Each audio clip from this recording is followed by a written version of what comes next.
Welcome to our Sunday School. I'm Ate Yumi. And I'm Ate Nisha. But before we start, let us pray. Lord, thank you for the blessings that you have given us. Thank you for protecting us every day. Grant us some wisdom to understand your word, and may we live on it in our lives. In Jesus' name we pray, Amen. Let us join the San Vicente kids to praise and worship our Lord. Listen to the Word of God with Ate Thea. Memorize our memory verse with Kuya Mancho and Kuya Manuel. And arts and crafts with Ate Diana. Let's go, kids!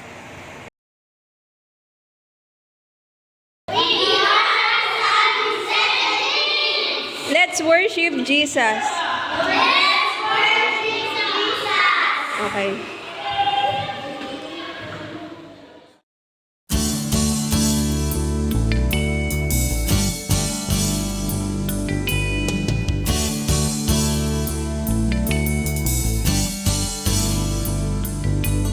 Jump, jump, jump into the light, light, light. Run, run, run away from what's not right.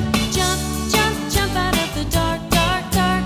Run to Jesus, give him your heart.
Hello kids, ako si Ate Thea. And today, ang kwento natin ay tungkol sa isang family reunion. Ang mahabang kwento ni Joseph sa kanyang family. So kung naalala nyo, si Joseph ay kinainggitan ng mga kapatid niya at naibenta sa mga ibang tao at napunta siya sa Egypt kung saan nag-suffer siya at after many years ay naitaas siya as second in command to the king of Egypt or to the Pharaoh. And nangyari yung ni-reveal ni Lord sa kanya na 7 years of prosperity. And today, magsa-start tayo sa 7 years of famine. At dahil doon, magkikita uli sila ng mga kapamilya niya. Ano kaya mangyayari, no? Diba minsan pag may family reunion, anong experience nyo? Makikita nyo yung mga matatagal nyo na hindi nakikita mga kamag-anak, diba? Minsan maganda, minsan may mga sama ng loob, pero minsan, pagkakataon din magkaayos, no? Sige, let's pray. Lord Jesus, salamat po sa salita niyo po ngayon. I pray, Lord, na may matutunan kami. Buksan mo po ang puso ng bawat isa. And tulungan mo kami matuto. Magpatawad, matuto makita yung mga purposes mo, yung mga plano mo. Yung maganda mong plano at tanggapin ito sa aming buhay. In Jesus' name, Amen. Yan. So, natapos na yung 7 years ng sobra-sobrang kasaganahan sa lupa ng Egypt. At nagkaroon na ng 7 years of famine. Sabihin, wala silang makain. Pati, hindi lang sa Egypt, pati sa mga bansa na nasa paligid nila. Katulad ng Canaan kung nasaan yung family ni Joseph. At narinig nila na maraming pagkain sa Egypt. So, yung mga tao, pati sa Egypt, sabi nila ay kulang na rin yung pagkain natin. So, lumapit sila kay Pharaoh. Anong gagawin namin? At sabi ni Pharaoh sa kanila, punta kayo kay Joseph, gawin nyo kung anong pinapagawa niya. Tapos, pumunta sila kay Joseph, binuksan niya na yung mga naipon nila nung 7 years of prosperity at binenta sa mga Egyptian. So, tapos yung mga bansa sa paligid, pumunta rin sila sa Egypt para bumili, para mabuhay sila. So, nung narinig ni Jacob na may grain daw sa Egypt, sabi niya sa mga anak niya, anong ginagawa niyo dyan? Antayin na lang ba natin na mamatay tayo? Punta kayo sa Egypt, pumili kayo ng grain. Pero wag niyo na isama si Benjamin, baka mapahamak siya. So, nung tagapangasiwa si Joseph sa mga pumupunta sa Egypt, nagulat siya na makita yung mga kapatid niya bumibili ng grain sa Egypt. Pero dahil itsurang Egyptian na siya, hindi siya nakilala ng mga kapatid niya. Pero siya, nakilala niya yung mga kapatid niya. Pero, di niya pinahalata. Kunwari, hindi niya kilala. Tinanong niya sila, taga saan kayo? Taga Kanaan kami. Tapos sabi niya, ay, mga espiya yata kayo. Sabi nila, hindi kami espiya. Bumibili lang kami ng pagkain, magkakapatid kami. Yung bunso namin kapatid nasa Canaan. Hindi, mga espiya kayo, sabi niya. Sabi niya, hindi kayo aalis ng Ehipto hanggat hindi pumupunta dito yung sinasabi niyong bunsong kapatid. Kailangan isa sa inyo ay umalis at kunin ang kapatid niyo habang nakakulong ang iba sa kulungan. Tapos tignan natin, malalaman natin kung totoo yung sinasabi niyo o hindi. So, 3 araw, kinulong niya sila. Tapos sa 4 araw, sabi niya, sige, may takot ako sa Diyos, kaya ang papawin ko na lang ay yung 10 sa inyo. Yung isa na lang ang matitira dito. At ibabalik nyo dito, hindi nyo makikita yung mukha ko hanggat hindi nyo dala yung bunso nyong kapatid para malaman ko na totoo ang sinasabi nyo. Gawin nyo yun para mabuhay kayo. Tapos nag-usap yung mga magkapatid. Hala, sinabi ko sa inyo, imagine mo, ang tagal-tagal na ng mga nangyari to. Pero ang naalala nilang parusa sa kasalanan nila na tinapon nila at binenta nila si Joseph. Di naman nila alam na si Joseph yun eh. Pero nasa likod ng isip nila all this time, eto na nga, natanggap na natin yung parusa sa kasalanan nila. Parang alam nila one day, magdurusa sila sa mali nilang nagawa. Sabi nila, nakita natin kung gaano siya nahirapan pero hindi tayo nakinig, kaya nandito tayo ngayon. Sabi ko sa inyo, sabi ni Ruben, na huwag kayong magkasala sa kanya pero hindi kayo nakikinig. Ngayon, sasagutin natin ang dugo niya. So, di nila alam na naintindihan ni Joseph. So, tumakbo si Joseph at umiyak siya nung narinig niya yung mga sinabi nila. Nung nakapag-ayos na uli si Joseph, sabi niya, o sige, si Simeon ang maiiwan dito, lahat kayo pwede na kayong umuwi. Tapos, sinabi niya dun sa servants niya, o sige, bigyan niyo na sila ng grain, tapos yung binayad nila, ibalik niyo dun sa bag nila. Tapos, binigyan pa sila ng dagdag na supplies. Tapos,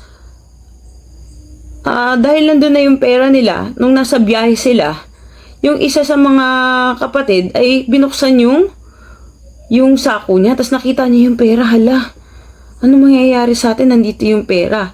Tapos pag uwi nila sa bahay, kwento nila sa tatay nila lahat nangyari. Pagbukas nila ng lahat ng sako nila, lahat ng pera nandun uli sa bag nila.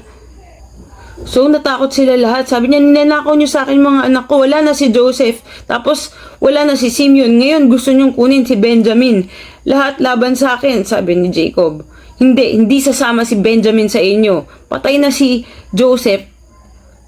Si Benjamin na lang yung kapatid niya natitira. Pero, dumating yung araw na sobrang sama ng famine, ng tagtuyot. Sinabi na ni Jacob sa anak niya, punta na kayo dun sa Egypt at bili pa kayo ng pagkain. Tapos sabi ni Judah, Tay, hindi kami pwedeng bumalik dun hanggat hindi mo ibigay sa amin si Benjamin.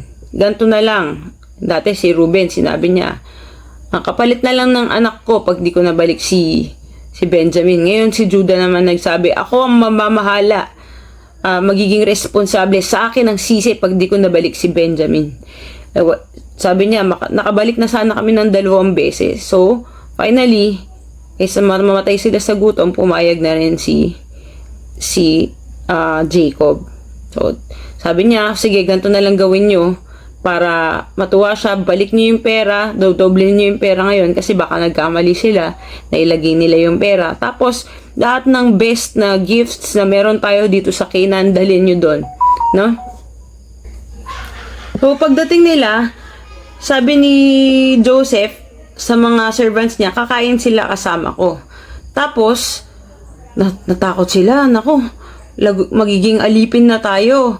So, pinaliwanag nila dun sa entrance na ay nadoble yung pera, na balik yata sa amin yung pera na pinambayad nila nung umpisa. So, eto, doble na yung dinala namin ngayon. Tapos sabi ng servant, hindi, wag kayong mag-alala. Natanggap namin yung pera na binigay nyo. Baka binalik sa inyo ng Diyos yung pera na yun. Tapos, pinakawalan niya na si Simeon para masamahan sila sa kainan.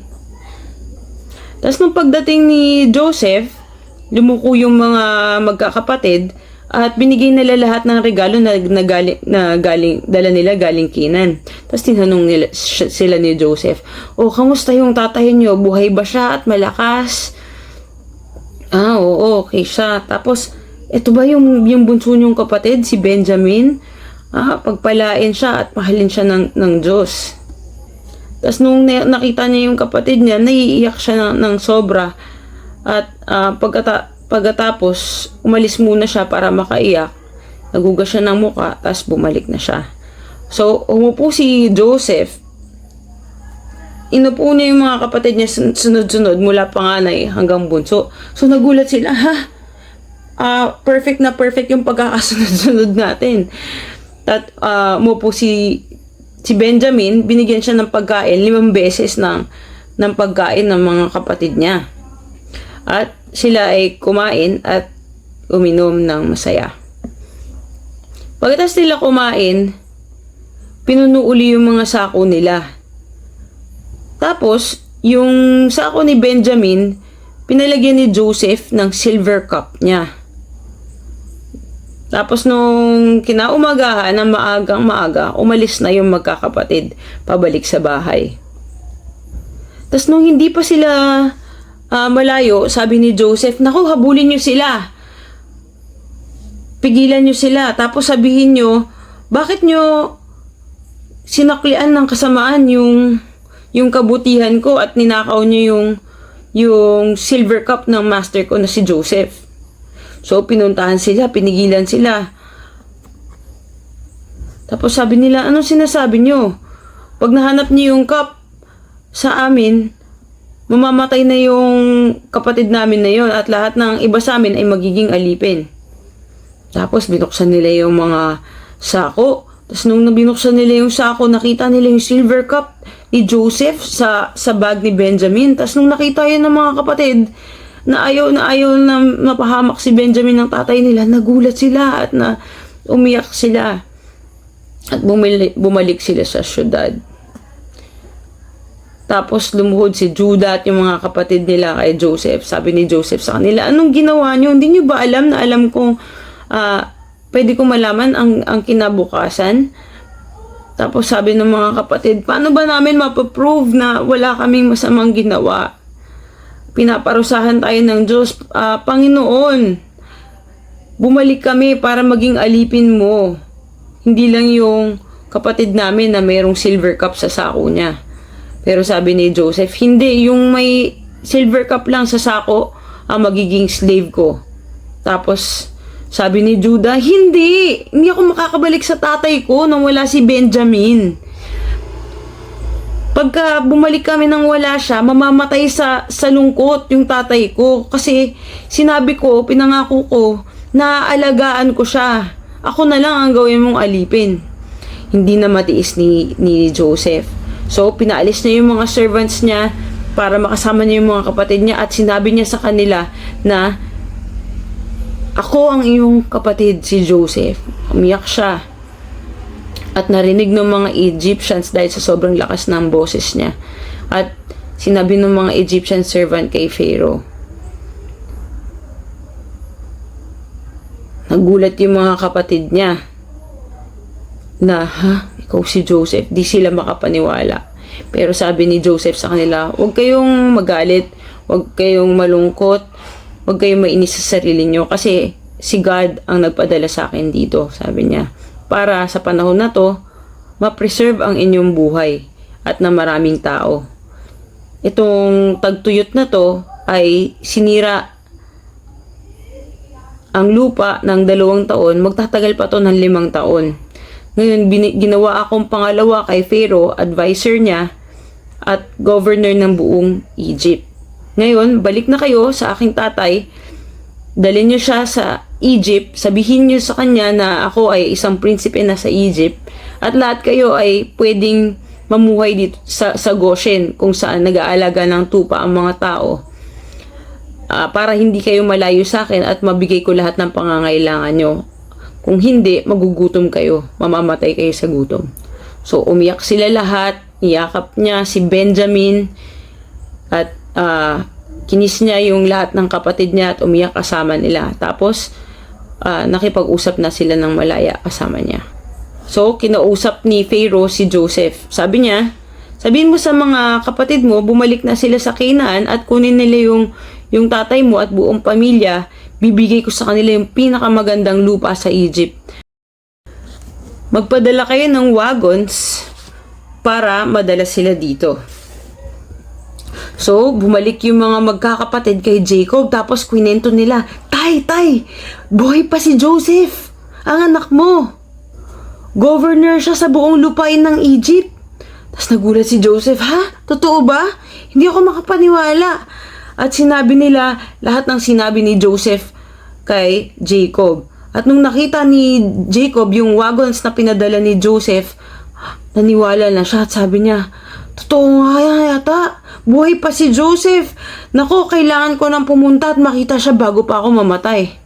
At yung buong pamilya ni Joseph, dahil 12, naging 72 na sila, ay pumunta, nag-impake papunta ng Egypt. At sabi sa kanya ng Diyos, Jacob, huwag kang matakot na bumaba sa Egypt. Dahil doon, gagawin ko ang pamilya mo na isang malaking makapangyarihan na bansa.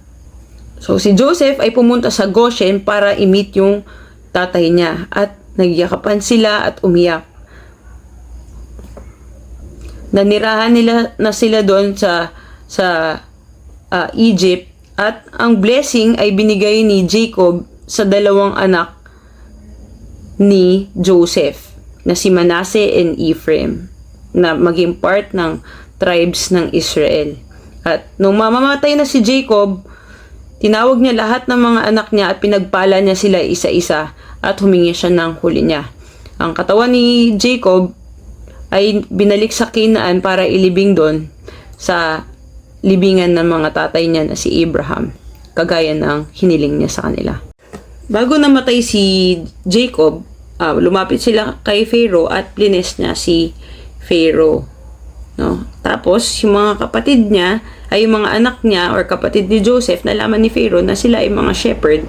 So, pinaalam nila, sinabi ni Pharaoh sa kanila, "Oy, Joseph, baka pwedeng ipaalaga mo na rin sa kanila yung mga tupa ko. Dahil para sa mga Ehipto, madumi ang mga tupa." So, si Joseph at this time ay tinanggap niya. No? Sabi niya, "Huwag kayong mag-alala," hindi niya sinamaan yung loob niya. "Huwag kayong matakot," kasi sabi niya, siguro na process niya during this time na pinaalis niya sila, pinabalik. Sabi niya, "Alam niyo, si God ang nagpadala sa akin dito. Na masama yung plano niyo, pero ginawa ni Lord na maganda para maligtas ang buhay ng mga maraming tao kasama kayo." At sabi dito sa verse natin is, "Be kind and loving to each other.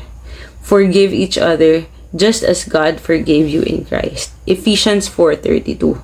Minsan, hindi lang, simple ang kasalanan na nagawa ng mga kapatid ni Joseph sa kanya. Diba? Parang murder yun. Although, hindi namatay ng tuluyan si Joseph, pero yun ang gusto nilang gawin eh. Gusto na nilang patayin si Joseph sa galit. And sabi ni Jesus, murder na yun.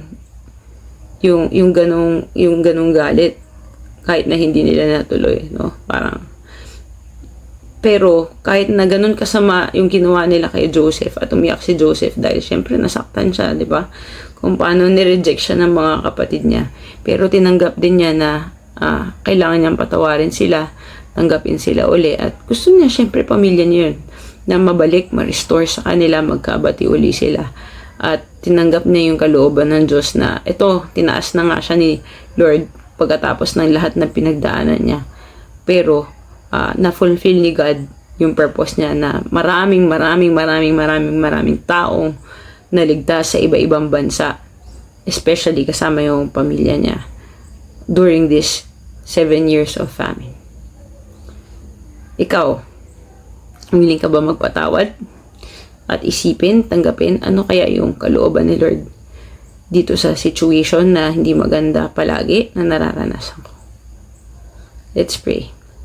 Panginoon Jesus, patawarin mo po kami pag kami ay nagtatanim ng sama ng loob sa mga hindi magagandang bagay na nararanasan namin. Tulungan mo po kami na pag nahihirapan kami, dali ng mga bagay na ito sa paanan mo at ikaw ang magpagaling sa aming puso at ikaw ang magtumulong sa amin na makita ang kamay mo at magtiwala sa iyo kahit hindi namin makita.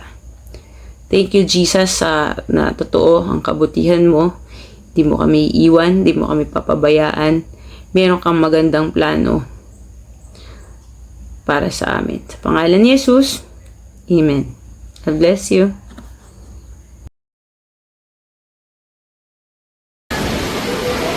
Hi kids! I am Kuya Wancho. And I am Manuel. Today, our memory verse is from Ephesians 4 verse 32. Let us read it. Be kind and loving to each other. Forgive each other just as God forgave you in Christ. Ephesians chapter 4 verse 32. Manuel, can you read it with me? Ephesians 4 verse 32. Be kind and loving to each other. Forgive each other just as God forgave you in Christ. Ephesians 4 verse 32. Manuel, let's always forgive each other and be kind and and loving.